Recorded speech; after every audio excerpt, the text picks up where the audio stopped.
C'est un 1er mai avec une saveur toute particulière pour les syndicats, le plaisir de défiler. Car Covid-19 oblige, défiler l'année dernière, c'était interdit. Cette année, c'est un peu spécial comme l'année dernière. Comme on avait dit, on démarre l'année 2021 avec une situation de crise sanitaire. Et cette année, les organisations syndicales, on a décidé de manifester ce 1er mai car il est important parce que nos revendications, notamment sur nos conditions de travail, les salaires, l'emploi, sont toujours d'actualité.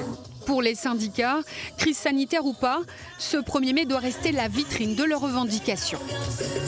Il y a de moins en moins de personnel, de réduction d'effectifs partout, de moins en moins de personnel. La santé a morflé.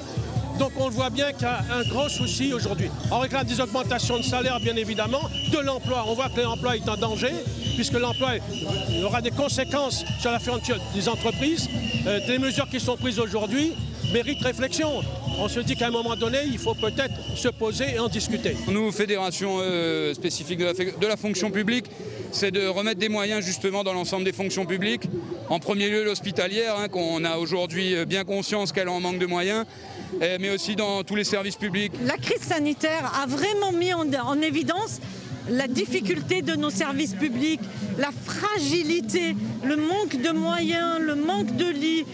Pour soigner la population réunionnaise, on aimerait qu'il y ait des moyens là où il faut, pas du saupoudrage en somme.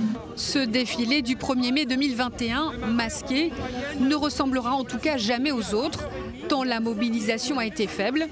Pas question pour autant pour les syndicats de baisser les bras. La lutte, même avec l'absence remarquée de certains grands leaders récemment disparus, doit continuer.